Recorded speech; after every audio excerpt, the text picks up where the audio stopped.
دوستوں یہ واقعہ ہے عامر یمنی کا، جو ایک بت کی پوجا کیا کرتا تھا، اور اس کے گھر کے حالات ایسے تھے کہ اس کی ایک بیٹی تھی جو دن رات بستر پر پڑی رہا کرتی تھی۔ اس کے پیروں میں جان نہیں تھی کہ وہ اٹھ کر کھڑی ہو سکے، کہیں جا سکے، چل پھر سکے، اس میں طاقت نہیں تھی، اور کئی سالوں سے وہ اسی طریقے سے لاغر بستر پر پڑی تھی۔ روزانہ وہ اپنی بیٹی کو بت کے سامنے بٹھاتا اور بت سے کہتا کہ اگر تو اسے شفا دے سکتا ہے تو جلد از جلد اسے اچھا کر دے، اسے شفا دے دے، ہم تیری عبادت کرتے، تجھے اپنا رب مانتے ہیں۔ لیکن وہ بت تھا پتھر کا بنا ہوا، مٹی کا بنا ہوا، وہ کیا کہتا اور وہ کیا شفا دے سکتا تھا۔ کئی سال اس طریقے سے بیت گئے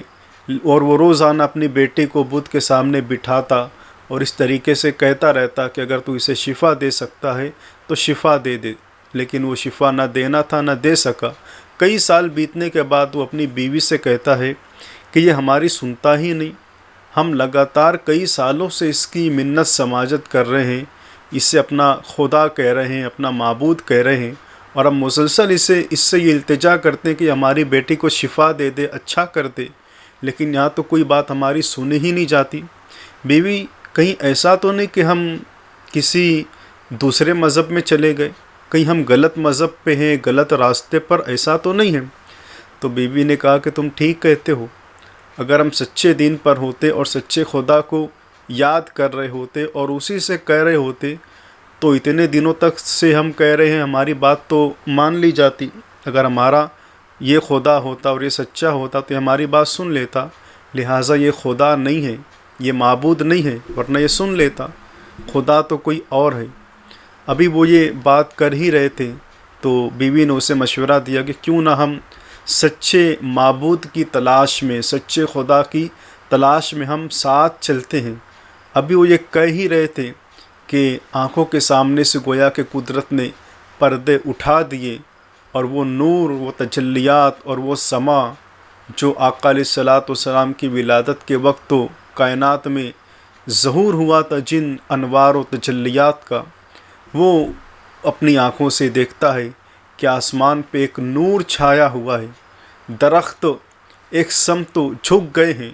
ستارے ایک طرف جھک رہے ہیں، ہوائیں مشک و بار ہو گئی ہے، زمین ٹھہر گئی ہے، اور چرند و پرند کسی کے نغمے الاپ رہے ہیں۔ ایسی تبدیلی، ایسا انقلاب کائنات کے اندر چھا گیا۔ وہ اپنی آنکھوں سے ان سارے منظر کو دیکھ رہا ہے، ہکا بکا ہو کر کہ یہ کائنات میں کیسا نور ہے جو پھیلتا جا رہا ہے، یہ کائنات میں کیسا انقلاب ہے جو اس سے پہلے، آج سے اس سے پہلے جو نہیں دیکھا گیا۔ اللہ اکبر۔ وہ ساری چیزیں دیکھ ہی رہا تھا کہ کوئی پکارنے والا پکار کر کہتا ہے کہ یہ محمد عربی صلی اللہ علیہ وسلم کا نور ہے، اور مبارک ہو کہ وہ محمد عربی صلی اللہ علیہ وسلم اس خاکدان گیتی پر جلوہ گر ہو گئے، مصطفیٰ جان رحمت تشریف لا چکے ہیں۔ کائنات کے اندر مبارکباد دی جا رہی تھی، فرشتوں کا تانتا بندھا ہوا تھا، مشرق نے مغرب کو مبارکباد دی، مغرب نے مشرق کو مبارکباد دی، شمال نے جنوب کو مبارکباد دی، جنوب نے شمال کو مبارکباد دی، شمال نے جنوب کو مبارکباد دی۔ کائنات میں مبارکبادیوں کا سلسلہ دراز ہو گیا، اور یہ اپنی چھت پر سے سارے منظر کو دیکھ ہی رہا تھا، مشاہدہ کر ہی رہا تھا کہ اس نے کیا دیکھا کہ اس کا جو بت تھا وہ اوندھے منہ گر گیا، اور وہ اس کے بت کی کیا حیثیت، کائنات میں جتنے بت تھے وہ سب کے سب اوندھے منہ گرا دیے گئے، حتیٰ کہ کعبۃ اللہ میں جو 360 بت سجائے گئے تھے ان سب کو پلٹ دیا گیا تھا۔ جب اس نے اپنے بت کو پلٹا ہوا دیکھا، اس کی بیوی نے اشارہ کر کے بتایا کہ دیکھو اس سے کیا ہو گیا، یہ تو اوندھے منہ گر گیا ہے۔ اس بت سے آواز آئی، اور عامر یمنی نے اور اس کی بیوی نے سنا کہ اب وہ اس دنیا میں آ گیا ہے جو مظلوموں پر ظلم نہیں ہونے دے گا، جو بیواؤں کو ان کا حق دلوائے گا، جو آوارہ پیشانیوں کو سجدے کا شعور دے گا۔ وہ خاتم المرسلین اب اس کائنات میں آ گئے ہیں۔ بت کے اندر سے یہ صدا آ رہی تھی، اور وہ اس طریقے سے آقا علیہ الصلوۃ والسلام کے نغمے بلند کر رہا تھا، جب اس میاں بیوی نے، عامر یمنی نے اور اس کی بیوی نے بت سے یہ آواز سنی، ابھی وہ دیکھ کر حیران ہی تھے کہ چھت کے اوپر اس کی وہ بیٹی آ جاتی ہے جو کئی سالوں سے بستر پر پڑی تھی، بیمار تھی، چل پھر نہیں سکتی تھی، اور روزانہ یہ عامر یمنی اس بیٹی کو بت کے سامنے بٹھا کر یہی کہتا تھا کہ اگر تو شفا دے سکتا ہے تو اسے شفا دے دے، لیکن ابھی تک اسے شفا نہیں ملی تھی۔ جب اس بیٹی کو اپنے پیروں سے چل کر چھت پر آتا ہوا دیکھا تو عامر یمنی کہتا ہے کہ بیٹی یہ کیا، تو چل پھر نہیں سکتی، تو سالوں سے مرضوں میں مبتلا ہے، تو حرکت نہیں کر سکتی، تو اوپر کیسے آ گئی؟ عامر یمنی کی بیٹی نے کہا کہ میں سو رہی تھی، لیکن خواب میں نے ایک نور دیکھا، اور ساتھ ہی ساتھ میں نے ایک بزرگ کی زیارت کی۔ اس بزرگ سے میں نے پوچھا کہ یہ نور کیسا ہے، یہ انوار کیسے ہیں؟ تو بزرگ نے کہا کہ اس وقت تو نبی آخر الزماں صلی اللہ علیہ وسلم اس کائنات میں تشریف لا رہے ہیں، اور میں ان فرشتوں میں سے ہوں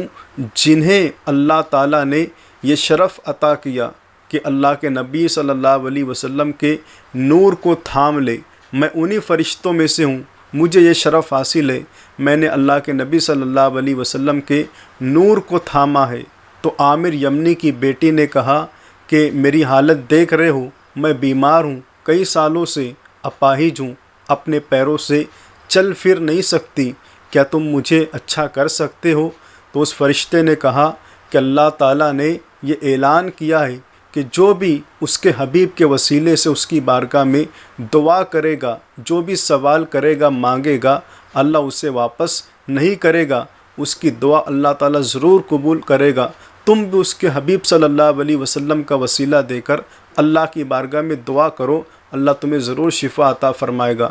تو عامر یمنی کی بیٹی کہتی ہے کہ میں نے ہاتھوں کو اٹھا دیا، اور جس طریقے سے اس فرشتے نے کہا تھا کہ اللہ کے محبوب صلی اللہ علیہ وسلم کا وسیلہ دے کر رب سے دعا کرنا، میں نے اسی طریقے سے وسیلہ دے کر دعا کی، اور اللہ نے فوراً مجھے شفا عطا کر دی، اور میں چل کر آپ کے پاس آ گئی۔ عامر ہکا بکا دیکھ رہا تھا، اس کی آنکھوں سے ساون بادوں کی طرح آنسو نکل پڑے، اور اس نے یہ طے کیا کہ میں ضرور ان کی تلاش میں نکلوں گا، اور ان کی زیارت کروں گا، اور ان کے دین کو قبول کروں گا۔ یہ اپنے گھر سے نکلا، اپنی بیوی کو لے کر مکہ مکرمہ کئی دنوں کے بعد پہنچا، اور پہنچنے کے بعد حضرت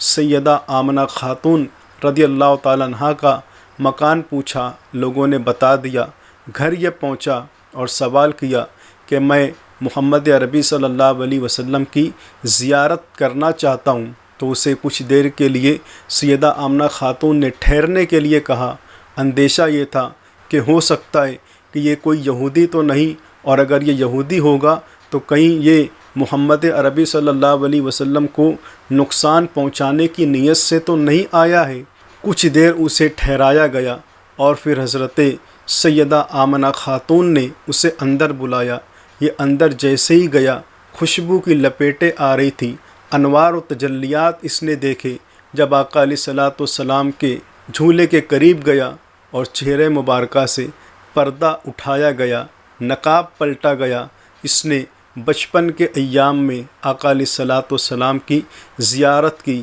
آنکھوں سے آنسو نکل گئے کہ ایسا حسین و جمیل پیکر میں نے کبھی نہیں دیکھا۔ خوب روتا ہے دیکھ کر، ہچکیاں بن گئی، اس کی کیفیت بن گئی، اور پھر کچھ دیر کے بعد اسے اس مکان سے باہر نکالا گیا، باہر لے کر جایا گیا۔ کچھ دور یہ پلٹ کر ابھی گیا تھا، پھر اس کے دل میں یہ خیال پیدا ہوا، کیوں نہ اس پیکر کو، اس نور کے مجسمے کو پھر سے تکا جائے، پھر سے دیکھا جائے۔ واپس یہ دوڑا دوڑا پھر آیا، ہاتھ جوڑ کر کہتا ہے کہ بس ایک مرتبہ میں اور محمد عربی کو دیکھنا چاہتا ہوں۔ اسے اندر بلایا گیا۔ اب یہ آقا علیہ الصلوۃ والسلام کے پیروں کے پاس سر رکھ کے خوب روتا ہے۔ دیکھو ابھی آقا علیہ الصلوۃ والسلام کی عمر و بظاہر بہت چھوٹی ہے، آقا علیہ الصلوۃ والسلام کی ولادت ہوئے ابھی چند دن ہوئے ہیں۔ یہ اس وقت کی کیفیت ہے کہ آقا علیہ الصلوۃ والسلام کے مبارک قدموں پر وہ سر رکھ کے خوب روتا ہے، خوب روتا ہے۔ حتیٰ کہ روتے روتے اس کی ہچکیاں بن گئی اور اس کی روح قفس عنصری سے پرواز کر گئی۔ یہ وہ پہلا خوش نصیب تھا جس نے اللہ کے نبی صلی اللہ علیہ وسلم کے قدموں میں سر رکھ کے اپنی جان دے دی، اور اس طریقے سے محبت اور عقیدت کا خراج اللہ کے نبی علیہ الصلاۃ والسلام کی بارگاہ میں پیش کیا۔ یہ وہ عامر یمنی تھا جو پہلے بتوں کو پوجا کرتا تھا، بتوں کے سامنے سر جھکا کر منت و سماجت کیا کرتا تھا، لیکن جب اللہ نے اسے ہدایت دی تو آقا علیہ الصلاۃ والسلام کے اعلان نبوت کرنے کو ابھی 40 سال کا عرصہ باقی تھا۔ آقا علیہ الصلاۃ والسلام 40 سال کی عمر کے بعد اعلان نبوت فرمانے والے تھے، لیکن یہ پہلے ہی آ کر اللہ کے نبی علیہ الصلاۃ والسلام سے اظہار عقیدت و محبت کرتا ہے اور انہی کے قدموں پر جان دے دیتا ہے۔